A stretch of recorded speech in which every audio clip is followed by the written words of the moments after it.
Première chose que vous avez là, c'est l'agenda des cours. Vous allez trouver ça, je vais mettre le cours en ligne là dans 1 heure, juste après. Donc vous aurez l'agenda du cours. On est aujourd'hui le 15, c'est ça? Donc ça c'est pour janvier, ça c'est pour février, et ça c'est pour mars. Alors, une chose qu'on va faire, c'est que là, avant d'arriver bien à vous faire comprendre les défenses immunes dans les maladies infectieuses, que je dois traiter dans l'enseignement coordonné des maladies infectieuses, j'ai besoin non pas de 3 heures, mais j'ai besoin de 4 heures. Ce qui fait que je risque de faire 4 heures d'immunologie, dont une qui va se trouver par là. Et puis ensuite, ce qui est enseignement coordonné maladies infectieuses, je ferai bien 2 heures là et j'en ferai une là. D'accord? Enfin, comme vous êtes tous en 4e année et que vous suivez les deux, simplement savoir ça. Ça sera plus pratique. Alors, je vais dire au monsieur là que si je vais être très désagréable, celui qui est là, j'ai pas du tout envie qu'on parle pendant mon cours, j'ai besoin d'être concentré, donc je vais le dire 2 fois et puis ensuite je pars. Pas plus compliqué que ça. Surtout là, ça devient un petit peu, c'était pas simple, l'immunologie. Je vous ai fait simplement la présentation des acteurs de l'immunologie. Maintenant, on va les faire jouer entre eux. Alors, si vous aviez eu du mal à comprendre ce qui se passait jusqu'à présent, vous inquiétez pas trop, les choses vont se mettre en place maintenant, mais faire jouer ensemble les différents acteurs, c'est pas si facile que ça. Alors, là où on en était, on avait commencé la dernière fois différenciation et activation des lymphocytes B. Je ne sais pas si vous vous souvenez de ça. Je vais mettre l'écran pour arriver à le voir. Voilà. Et la fin du cours, je m'étais arrêté aux caractéristiques générales des réponses immunomorales dépendantes ou indépendantes des lymphocytes T. Ça, on l'avait vu. Et on avait commencé à voir l'activation par l'antigène et la présentation de l'antigène. On avait vu une chose, et la dernière fois on s'était quitté là-dessus, je vous avais souhaité bonnes vacances. On avait vu que l'antigène avait un double rôle, ce qui était important. Il a d'abord un rôle de reconnaître l'antigène et de commencer à initier l'activation du lymphocyte B, commencer l'activation du lymphocyte B, ça c'est l'initiation de l'activation, on l'avait vu, mais il avait également un double rôle, c'est qu'en même temps, le même antigène, il va être internalisé grâce au récepteur de surface, pour qu'une partie de cet antigène, en fait, soit présentée par les molécules de classe 2, ce qui va servir à quelque chose d'important, l'apprêtage et la présentation de l'antigène, ça va servir en fait à activer les lymphocytes T. Ce qu'on va voir là pendant 1 heure, c'est l'espèce de balai et de va-et-vient qu'il y a entre le lymphocyte B, qui a besoin, lui, d'être activé pour maturer, mais ce lymphocyte B, il ne peut pas maturer s'il n'a pas l'aide du lymphocyte T auxiliaire, qui lui-même, pour fournir son aide au lymphocyte B, il a aussi besoin d'être activé. Donc c'est ce balai-là que l'on va voir. Donc on va le voir doucement. Et la première chose que l'on va regarder, c'est la reconnaissance de l'antigène et l'initiation de l'activation. Donc là, ce que l'on regarde, je vais pas à pas, c'est la reconnaissance de l'antigène et simplement commencer à initier l'activation du lymphocyte B par l'antigène. Et pour pouvoir faire donc cette initiation de l'activation, c'est ce qui se passe ici. Celui qui va commencer à être activé, c'est bien un lymphocyte B mature qui pour l'instant est au repos. Un lymphocyte B mature au repos un lymphocyte B naïf, c'est un lymphocyte B qui a à sa surface des immunoglobulines de surface qui sont des IgM et des IgD. Donc là, on en est là. On a sélectionné ces lymphocytes B, ils sont matures, mais il va falloir commencer à les activer encore une fois. C'est ça que l'on va voir, l'activation, l'initiation de l'activation. Alors, là, il y a un problème, c'est que ces immunoglobulines de surface, en fait, vous vous souvenez bien qu'elles ont des queues intracytoplasmiques qui sont très courtes. Ayant ces queues intracytoplasmiques très courtes, vous les voyez ici, ce sont des immunoglobulines de membrane. Ce n'est pas avec ces 3 acides aminés ici, ou ces 21 acides aminés, même ici, très peu, 3 acides aminés de la queue intracytoplasmique que vous allez pouvoir faire la transduction du signal. Donc, pour faire la transduction du signal, ça se passe ici sur votre droite, vous aurez besoin en fait d'autres molécules. Vous aurez besoin de ce dimère Ig-alpha, Ig-bêta, que vous voyez ici, Ig-alpha, Ig-bêta, qui va vous servir à faire la transduction du signal. Et Ig-alpha, Ig-bêta, que vous voyez ici, c'est en fait l'équivalent de ce que vous aviez vu pour le lymphocyte T avec les chaînes CD3, les chaînes zeta. Vous vous souvenez de ça? Ici, donc, c'est Ig-alpha, Ig-bêta pour faire la transduction du signal. Et en fait, le complexe entre l'immunoglobuline membranaire qui va reconnaître l'antigène, les chaînes Ig-alpha, Ig-bêta qui vont vous faire la transduction du signal, c'est ce qu'on appelle en fait le complexe récepteur de l'antigène des lymphocytes B. Le complexe récepteur de l'antigène des lymphocytes B. Pour faire cette transduction du signal, des signaux, vous avez besoin, comme d'habitude, de motifs particuliers qui sont ici, qui sont les motifs ITAM. ITAM, c'est, vous vous souvenez, immunorécepteur tyrosine base activation motif. Immunorécepteur tyrosine base activation motif. Ça, c'est nécessaire pour la transduction du signal, des signaux. Alors, comment ça se passe? Un petit peu compliqué. Ici, on commence avec ce que l'on avait vu, le complexe récepteur de l'antigène des lymphocytes B. Il est bien ici.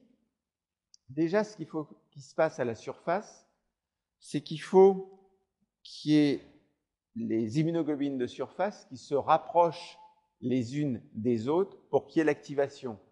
Là, vous en avez 2. Comment ça se passe ce rapprochement? C'est parce que soit l'antigène est multi-épitopique, donc ça va, soit parce qu'en fait l'antigène va former des agrégats, ce qui fait qu'il va pouvoir y avoir ce qu'on appelle des clusters d'agglutination, c'est-à-dire toutes les immunoglobulines vont venir se rassembler à un moment donné entre elles pour transduire le signal. Donc, dans les minutes après, en fait, l'agrégation des récepteurs, dans les minutes, il commence à y avoir l'activation des signaux et il va y avoir en fait des tyrosine kinases que vous voyez ici, qui vont commencer à agir. Donc, action des tyrosine kinases. Ces tyrosine kinases, qu'est-ce qu'elles vont faire? Elles vont notamment permettre l'activation d'une molécule qui est ici, qui est importante, qui est en fait phosphatidyl inositol spécifique phospholipase. C'est une phospholipase ici. C'est en fait PLC gamma 1, phospholipase.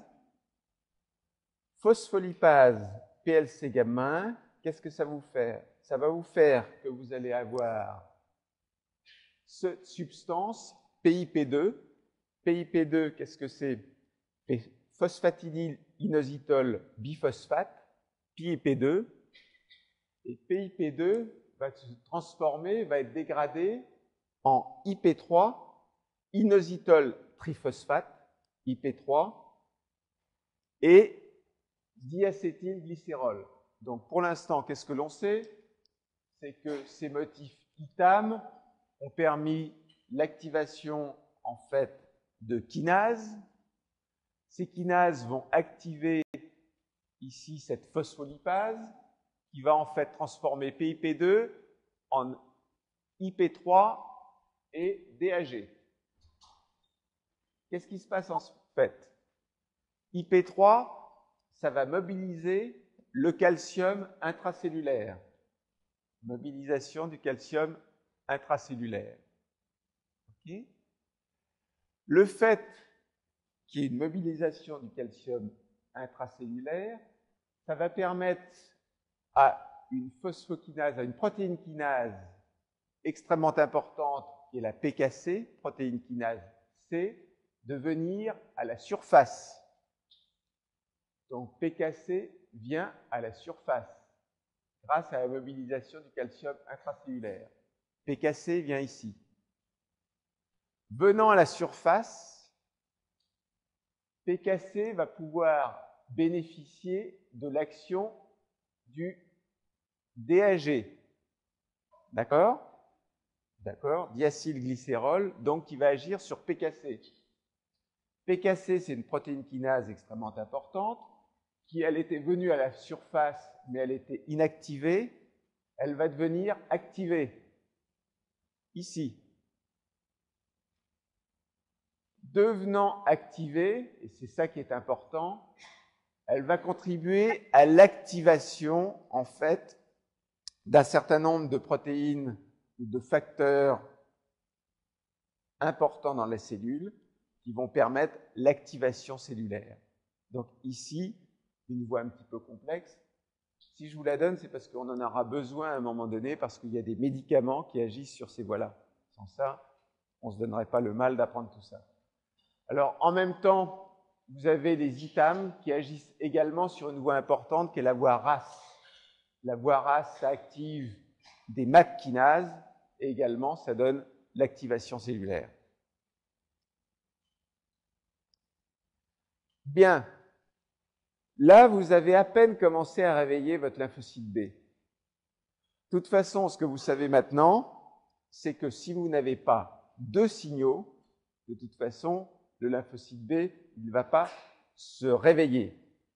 Donc, il faut qu'il y ait un second signal, et ce second signal, il va être fourni par une protéine du complément. Alors, pour l'instant, vous aviez le complexe récepteur que vous aviez vu ici, avec les chaînes IG-alpha, IG-bêta.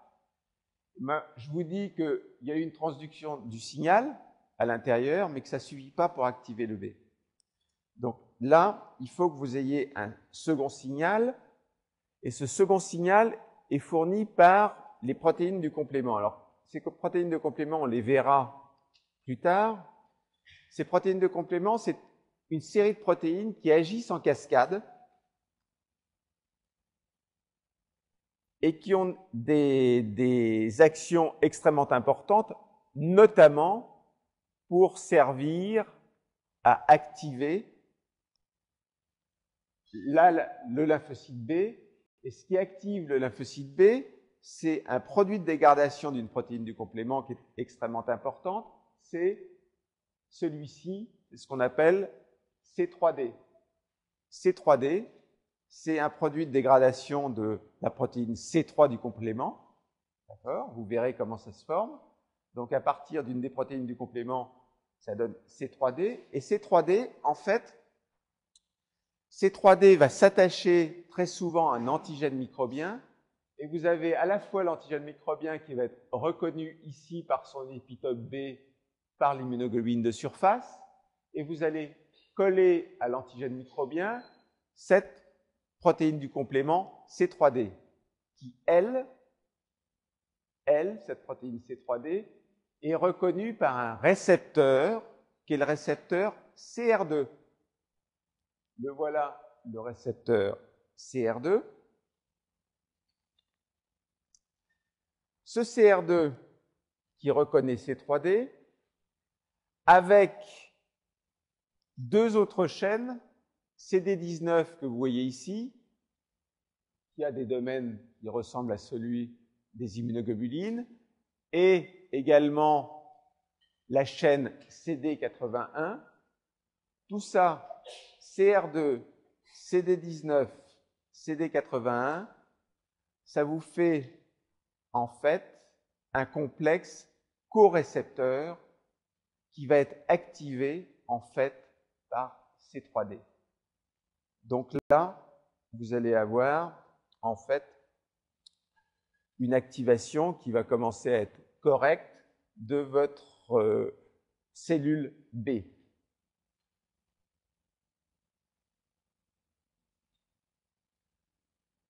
Alors, c'est important parce que, et là je vois qu'il y a une question, lorsque C3D il est attaché d'ailleurs de façon covalente à l'antigène, le complexe C3D antigène est 1000 fois plus immunogénique, c'est-à-dire capable d'induire une réponse immune, 1000 fois plus immunogénique que l'antigène lui-même.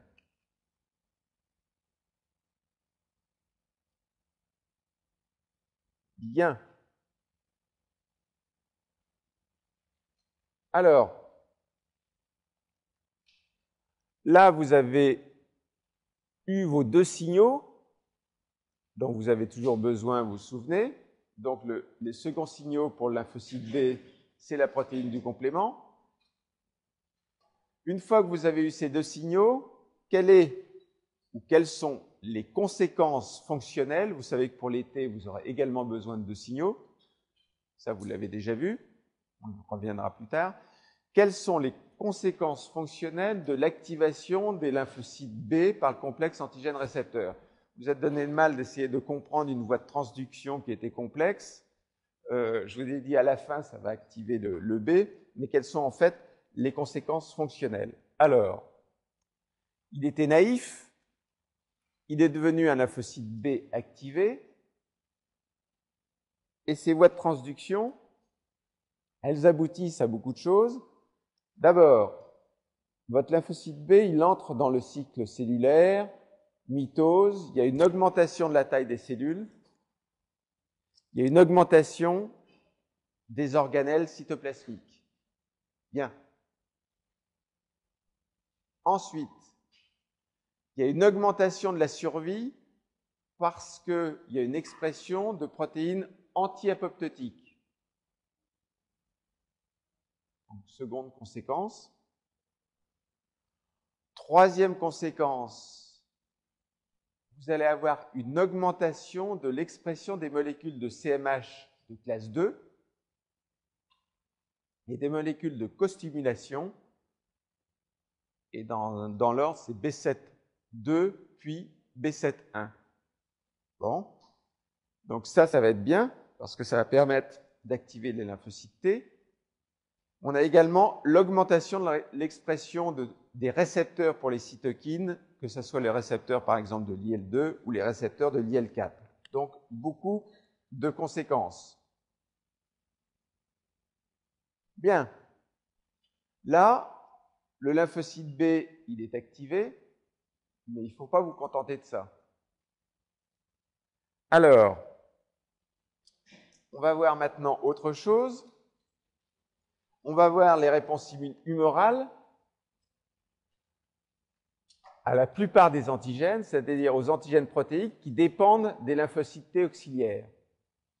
Sans lymphocytes T auxiliaires, sans l'aide des lymphocytes T auxiliaires, le lymphocyte B, il a été activé, mais en gros, il ne va pas aller beaucoup plus loin. Ce n'est pas encore un lymphocyte B qui a des fonctions effectrices. Nuance. J'aime bien, là, c'est calme, là. Vous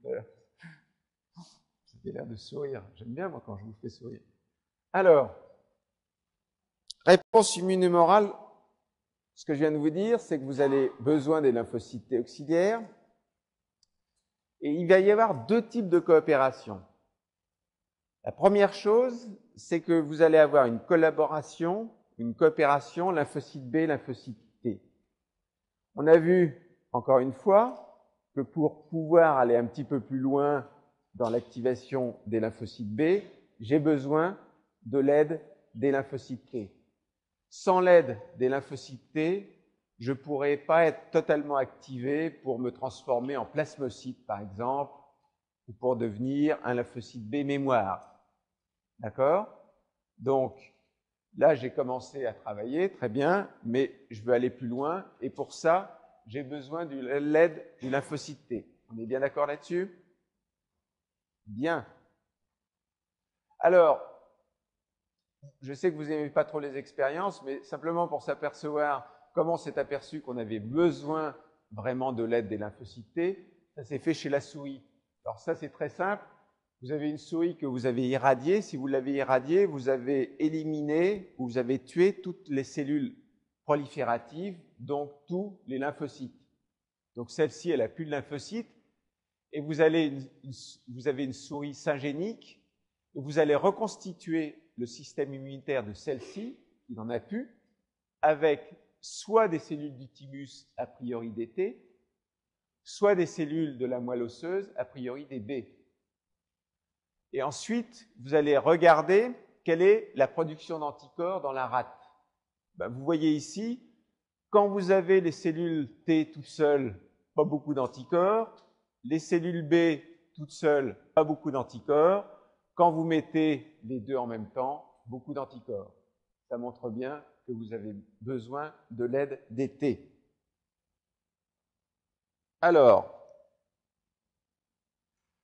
besoin de cette coopération entre B et T, et quelles sont les phases initiales de la coopération qui va permettre en fait la prolifération des B et la sécrétion d'anticorps.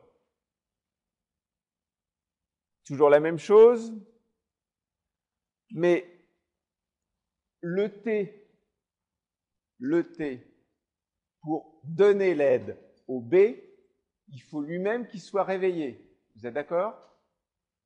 Donc, mon premier problème maintenant, c'est qu'il va falloir en fait que j'active les lymphocytes T auxiliaires et je vais pouvoir les activer de deux façons. Donc, mon besoin, vous comprenez bien, activer les T pour l'instant.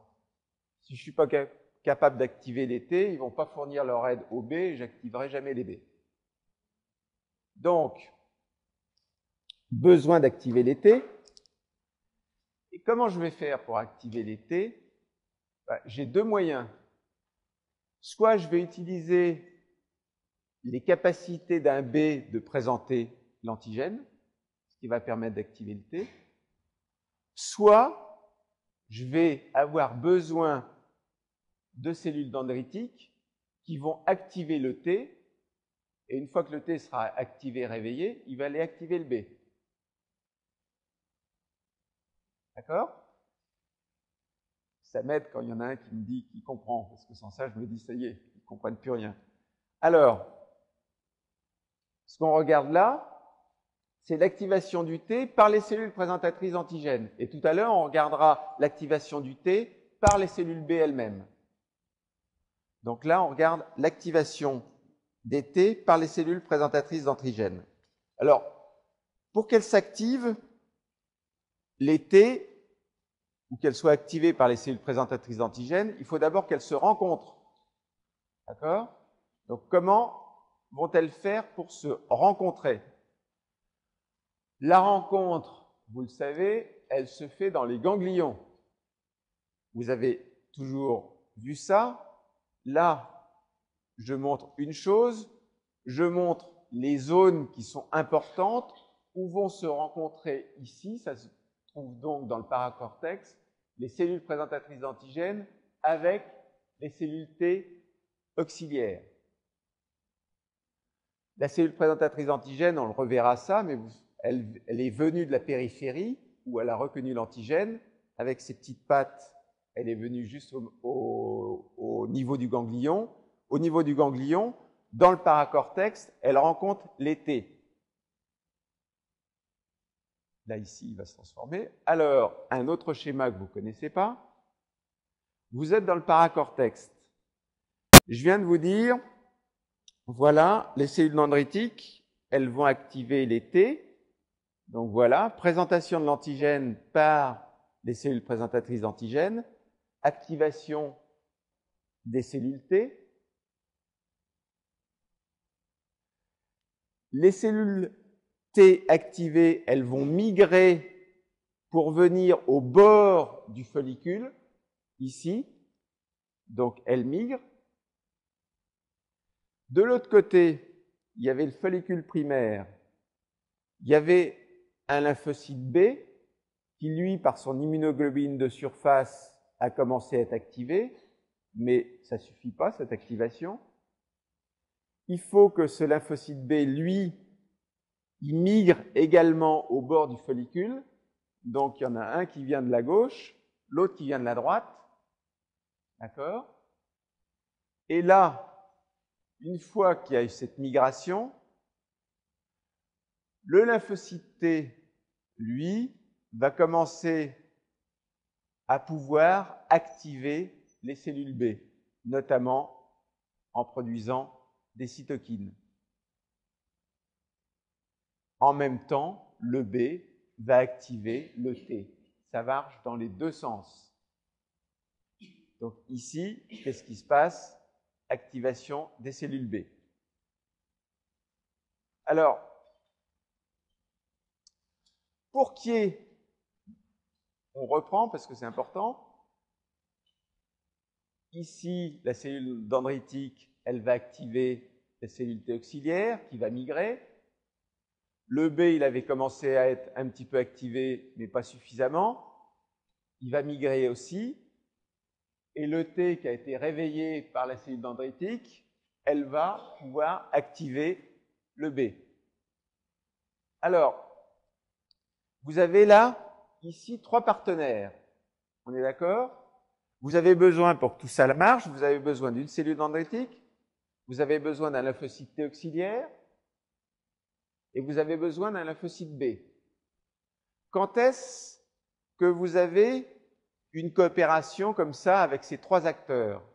Parce que je vous ai dit tout à l'heure, je vais vous montrer que de temps en temps, vous n'avez pas besoin de cellules dendritiques, ça va être le B lui-même qui va servir à réveiller le T. Donc quand est-ce que vous avez besoin, en fait, de cette coopération tripartite?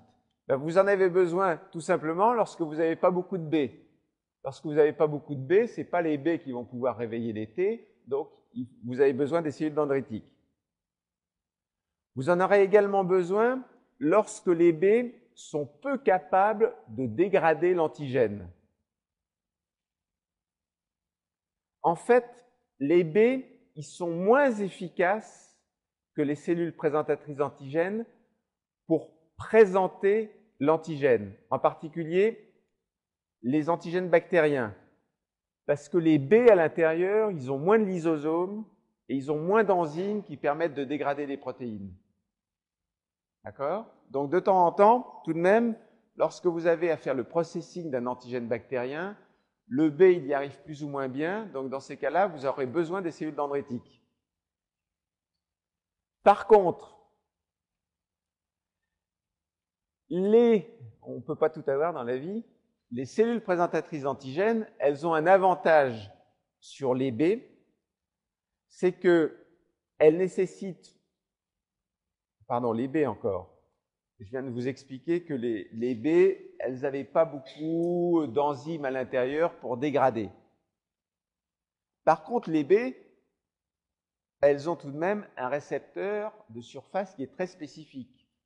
Ça, c'est pratique.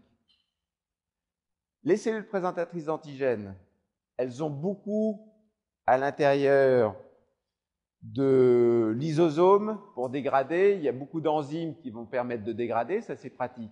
Par contre, à la surface, le mode de capture de l'antigène des cellules dendritiques est beaucoup moins efficace que le mode de capture de l'antigène qu'ont les B. Je répète, les B, ils ont des immunoglobulines de surface très faciles pour capturer. Une fois qu'elles ont capturé, elles ne digèrent pas très bien l'antigène. Par contre, les cellules présentatrices, elles ne capturent pas très bien. Une fois qu'elles ont capturé, elles digèrent bien.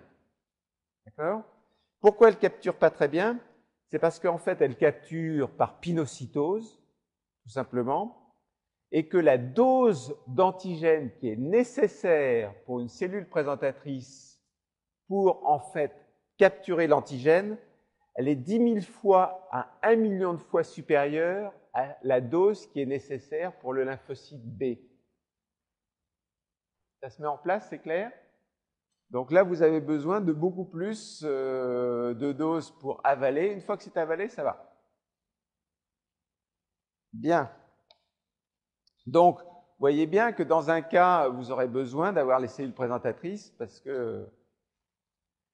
Alors, une fois que vous avez, là, vous connaissez les conditions de la coopération tripartite, pourquoi vous avez besoin des cellules présentatrices. Ensuite, vous connaissez, une fois que vous avez les cellules présentatrices, vous la reconnaissez ici, elle est en vert. Toujours la même chose. Ce schéma-là, vous le connaissez, donc vous avez fait par pinocytose, vous avez attrapé l'antigène protéique, qui est une protéine extracellulaire, on est d'accord? Ensuite, vous avez les voies de dégradation, ça vous le savez déjà. Maintenant, vous avez les voies de dégradation, vous êtes bien équipé à l'intérieur d'une cellule présentatrice pour digérer la protéine en peptides et pour présenter, cette fois-ci, les peptides par l'intermédiaire des molécules de classe 2 au lymphocyte T auxiliaire pour réveiller ce lymphocyte T auxiliaire. C'est bien ce que vous vouliez. Donc, interaction entre les lymphocytes auxiliaires et les CPA, on l'a vu ici. Cette interaction, puisque vous avez affaire au lymphocyte T, le lymphocyte T, il est comme le B. Comme d'habitude, vous voulez le réveiller, mais comme d'habitude, il faut 2 signaux pour le réveiller. Hein? Les signaux, vous l'aurez ici, parce que notamment le premier signal, c'est bien entendu la présentation, en fait, du peptide au lymphocyte T, et vous avez également des signaux, des seconds signaux, qui sont apportés notamment par les molécules de costimulation. S'il n'y a pas en fait, et ça lorsque la cellule présentatrice d'antigène, elle est au repos, elle n'a pas encore avalé un antigène, il n'y a pas ou il y a très peu de molécules de costimulation. Par contre, ici, vous avez un antigène qui a été absorbé, la CPA, elle est activée, il y a une augmentation de l'expression des molécules de costimulation, et vous allez pouvoir cette fois-ci vraiment stimuler le lymphocyte T, cellule T effectrice. Bien. Alors, là, j'ai activé le lymphocyte T auxiliaire, j'avais besoin de ça grâce aux cellules présentatrices d'antigènes. Maintenant, je vais activer en fait les lymphocytes T avec mon lymphocyte B. Voilà. Cette fois-ci, on revoit ça. J'ai bien besoin d'activer le T pour pouvoir activer ici le B. Mais ce que je vais utiliser pour activer le T, ça va être la cellule B elle-même. Donc cette fois-ci, il n'y a pas comme tout à l'heure 3 partenaires pour activer mon T. Je n'ai que 2 partenaires. 2 partenaires. Alors,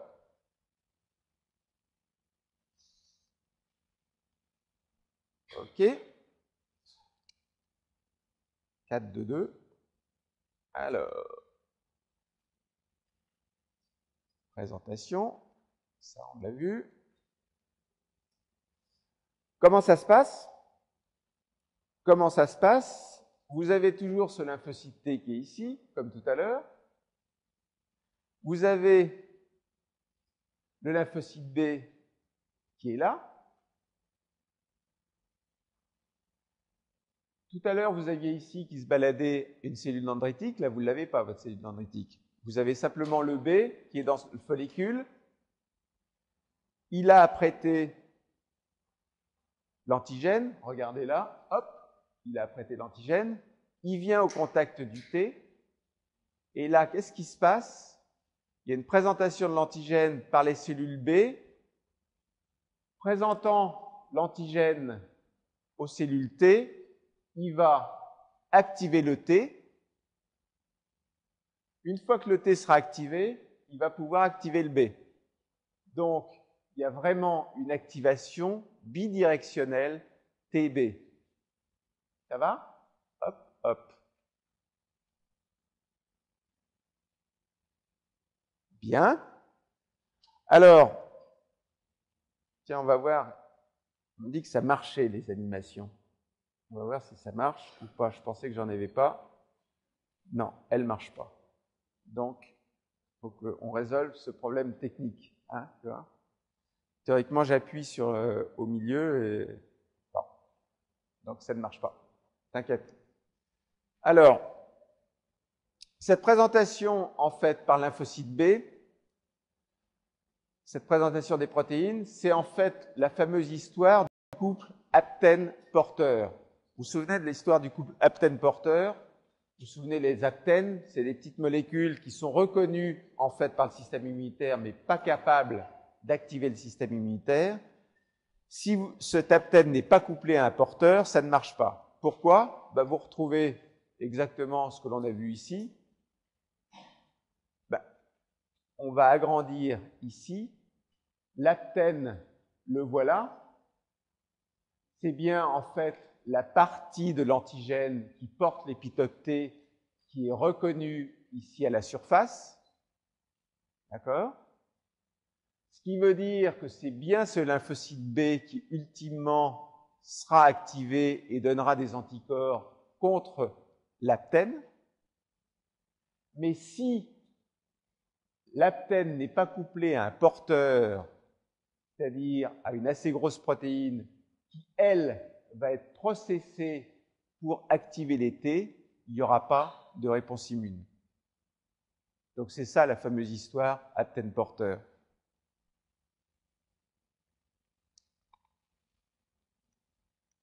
Aptène-porteur.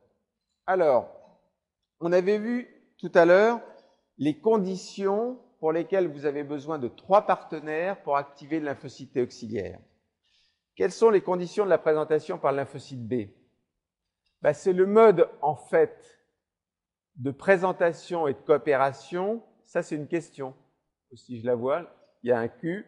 C'est le mode de présentation et de coopération le plus important lors de la réponse secondaire. Bien évidemment, lors de la réponse secondaire, déjà, vous avez des lymphocytes B mémoire qui sont là. Donc, tout à l'heure, j'avais dit, vous avez besoin des cellules présentatrices d'antigènes lorsqu'il y a peu de B. Lors de la réponse secondaire, a priori, il y a beaucoup de B. Donc, ça va. Et également, c'est la présentation de l'antigène lorsqu'il est à très faible concentration. Lorsqu'il est à très faible concentration, les cellules présentatrices d'antigènes, elles ont besoin, elles, d'une forte concentration. Vous ne l'avez pas toujours. Quand vous avez qu'une faible présentation ou une faible concentration d'antigènes, vous êtes bien obligé de passer par les B.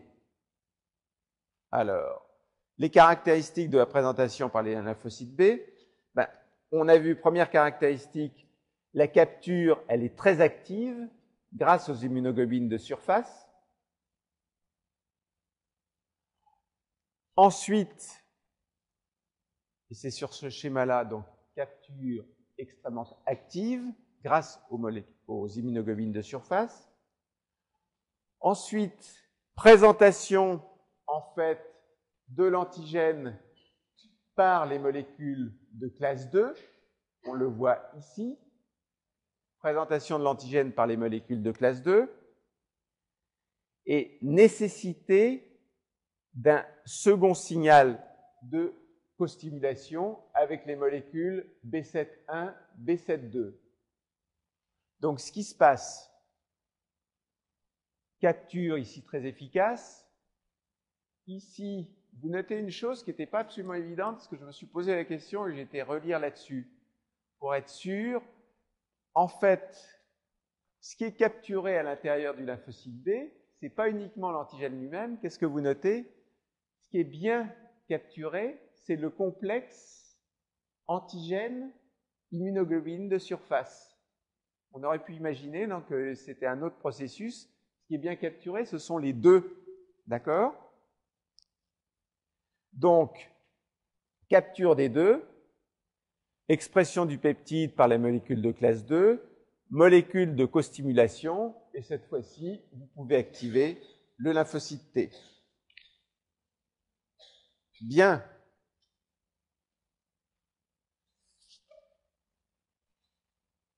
On a bien vu que maintenant vous avez progressé. Hein. Le B, il a commencé à être activé. Le T, ça y est, il est lui aussi activé. Regardez ici, ça y est, il est activé le T. Maintenant, comment le lymphocyte T, il apporte son aide au B pour que le B aille plus loin? Donc, l'aide des lymphocytes T au lymphocyte B. Comment ça se passe? Donc, on a vu que c'était bidirectionnel. On a vu comment ça se passait dans la première partie. D'accord? Activation des T par les B. Si j'avais envie de revenir, quel est le résumé de la première partie? C'est sur ce schéma-là. Activation des T par les B. C'est bien ce que l'on a vu. Activation des T par les B. OK. Maintenant, le T, il est activé. Qu'est-ce qui va se passer? Comment va se faire l'activation des B par les T? J'avais dit que je faisais ça doucement parce que ce n'était pas simple. Donc, c'est ça qu'on va voir maintenant. Pour que, enfin, le B il soit activé. Alors, ce qui est important là, c'est en fait le rôle des interactions, notamment entre CD40 et CD40 ligand. Alors, là, je suis en train de voir, le T il est activé, présentation d'antigène, j'en suis là. J'ai activé le T, et qu'est-ce qui se passe? Le fait que le T soit activé, qu'est-ce que l'on voit apparaître sur le T? C'est CD40 ligand. D'accord? CD40 ligand, ça va permettre au T d'interagir avec le B qui, lui, avait le récepteur, et le récepteur, c'est CD40. Le B, il a de façon constitutive le récepteur CD40. D'accord? Ce qui a été induit sur le B, c'est en fait B7. Mais CD40, il l'avait. Par contre, le T, lui, il a fallu qu'il y ait une induction de CD40 ligand. C'est une fois qu'il a été activé que apparaît CD40 ligand. Et grâce au fait que CD40 ligand apparaît au T, le T va pouvoir à son tour activer le B, notamment, il va y avoir également une production de cytokines. Donc c'est à la fois CD40 ligand qui est apparu sur le T, et à la fois la production de cytokines par le T qui va définitivement activer le B. Ça va? J'ai mes tests là. Quand ils secouent la tête, quand ils sourient, c'est ça va. S'ils font la tête, c'est que ça va pas. Ça va là? OK. Donc c'est bien bidirectionnel. Premier sens, ici, c'est le B qui a activé le T. Le T, ça y est activé, il exprime CD40 ligand. Maintenant qu'il exprime CD40 ligand, le T va pouvoir activer le B. C'est finalement amusant, à condition d'expliquer ça calmement et de comprendre. Bien. Alors, une autre façon de voir ça. Voilà l'antigène sur le B, le peptide qui a été processé. Donc le B, il présente le peptide. OK. Il y a des signaux de costimulation B7,1, B7,2 qui interagissent avec CD28. Donc le T va être activé. Comme le T est activé, qu'est-ce qui se passe? Je viens de vous dire que CD40 ligand apparaît. CD40 ligand apparaît, donc il va pouvoir y avoir l'interaction CD40 ligand CD40. D'accord? À partir du moment où il y a l'interaction CD40 ligand CD40, il va encore y avoir plus de B7 qui va être à la surface du B. Donc il y a une amplification. D'accord? Donc c'est une valse à 3 temps. D'accord? Bien. Alors, je vous ai dit, il y a CD40, mais CD40 ligand, c'est pas le tout, il y a aussi les cytokines. D'accord? Alors, les cytokines, elles sont produites justement par les lymphocytes T qui ont été activés. Elles vont produire un certain nombre de cytokines, ici IL2, IL4, IL5. Ça va permettre la prolifération des B et ça va permettre la sécrétion des immunoglobulines. Cette fois-ci, enfin, ouf, on y est. Donc, en fonction des cytokines, je vais, par exemple, ici produire en premier lieu des IgM. Ici, c'est une animation, donc voilà, vous ne la verrez pas. Et ici, ce qu'il y a d'intéressant, c'est qu'une fois que vos lymphocytes se sont transformés en plasmocytes, ici, les plasmocytes, ils se trouvent où dans ce schéma-là? Ils se trouvent ici, dans la médula. Donc, la médula, mais où vont aller les plasmocytes quand ils vont sortir du ganglion? Je vous rappelle que, et ça c'est une question aussi, les plasmocytes, ils migrent où? Vous me le dites? Dans la moelle osseuse. C'est là où ils vont rester pendant des mois, voire des années, pour la production d'anticorps.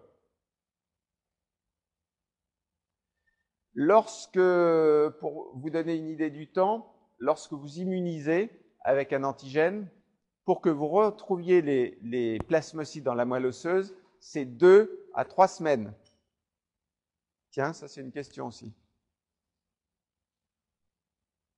Combien de temps pour retrouver les plasmocytes dans la moelle osseuse après une immunisation? 2 à 3 semaines. Bien. Changement d'isotype des chaînes lourdes. Pour l'instant, j'ai fait des IgM, c'est pas mal, mais je voudrais bien également faire des IgG, des IgA ou des IgE.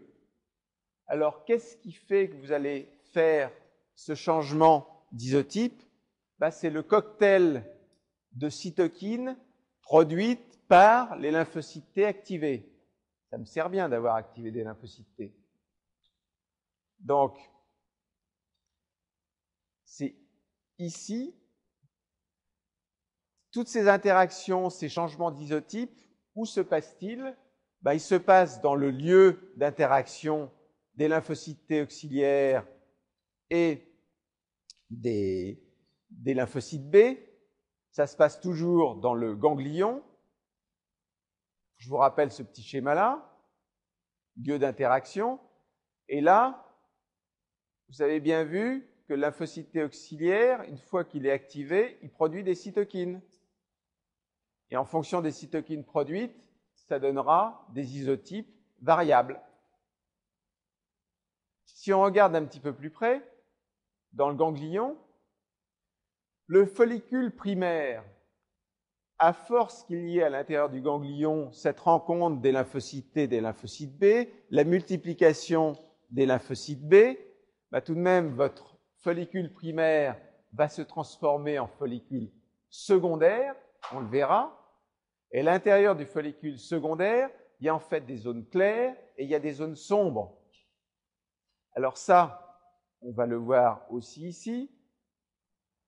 Zone claire, parce que ici, on a les lymphocytes B qui ont été au centre du ganglion. Au centre du ganglion, ces lymphocytes B qui maintenant sont bien des lymphocytes B activés et capables de se transformer en plasmocytes. Dans le centre du ganglion, ils vont rencontrer des cellules dendritiques. Alors là, piège. Cellules dendritiques folliculaires.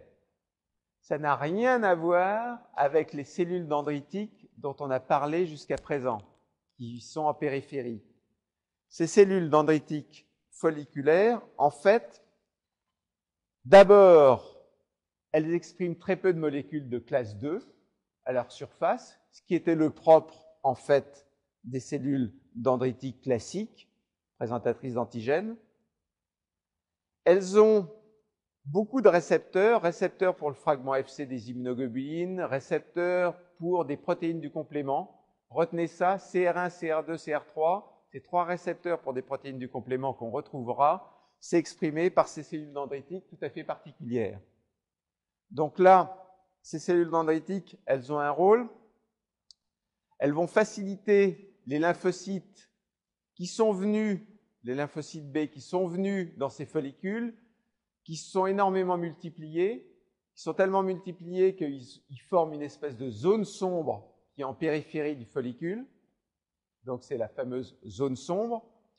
Et ensuite, ces lymphocytes dans le ganglion vont finir finalement par se transformer en plasmocytes, par sortir du ganglion et à se transformer en plasmocytes ou en cellules B mémoire. Donc tout ça se passe, ce sont des interactions cellulaires qui se passent dans le centre germinatif. C'est également là que se fait quelque chose d'important, c'est la maturation en fait de l'affinité des anticorps. Alors ça maintenant vous êtes des forts dans la maturation de l'affinité des anticorps. Vous savez que un clone de lymphocyte B, il va finalement faire des changements au niveau des gènes des immunoglobulines, des changements d'acides aminés les uns après les autres, pour que les immunoglobulines de surface aient de plus en plus d'affinité pour l'antigène. Donc voilà, sélection des lymphocytes B de forte affinité. Donc maintenant, vous avez sécrété des anticorps, des IgM, vous avez fait la commutation isotypique dans le ganglion, vous avez maturé l'affinité des ganglions, vous avez maintenant fait des mémoires dans le ganglion. Bah écoutez, vous avez quasiment tout fait. Et le résumé, c'est quels sont les facteurs qui déterminent la nature de la réponse humorale contre des antigènes protéiques. Ben, ces facteurs qui conditionnent la nature de la réponse, ça va être essentiellement deux choses. Nature de la réponse, ça veut dire quoi? Ça veut dire quel type d'anticorps vous êtes capable de faire. Il va y avoir deux facteurs essentiels. Le premier, vous l'avez déjà vu, c'est en fonction des cytokines produites par les lymphocytes T, vous allez partir vers la production d'IgG, d'IgA, d'IgE. D'accord? Et ça, vous retrouvez une chose, je ne sais pas si je l'ai mis là. Oui. Vous savez que vous avez deux grandes sous-groupes de lymphocytes T, les lymphocytes T auxiliaire 1 et les lymphocytes T auxiliaire 2. En fonction des cytokines qui sont produites par les TH1 ou les TH2, ce n'est pas les mêmes cytokines. Mais en fonction, selon que vous avez des TH1 ou des TH2 qui vont interagir avec les B, ça va vous faire plutôt une production, par exemple, d'IgE avec les TH2, ou ça va vous faire plutôt une production d'IgG, par exemple IgG2, avec les TH1. Donc, en fonction, le message, c'est en fonction du cocktail de cytokines, ça va vous faire varier la nature de la réponse immune. Et il y a autre chose très important aussi, je vais rajouter un petit Q parce que ça va faire une question ça. Il y a autre chose aussi qui va vous déterminer la nature de la réponse humorale, ça va être le site de production des anticorps. Au niveau des organes secondaires du système immunitaire, par exemple au niveau de l'intestin, vous aurez plutôt tendance à produire des IgA.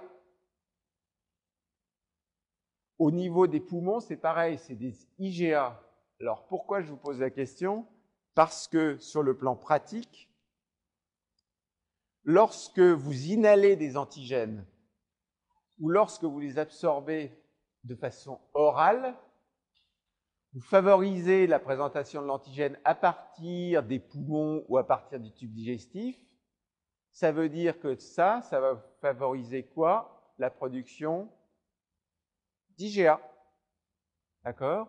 Donc c'est bien à la fois des cytokines produites par les TH1, les TH2 ou par les T, et à la fois le site anatomique qui vont décider du type de réponse immune humorale que vous allez avoir. Voilà. Merci de votre attention, vous avez été impeccable.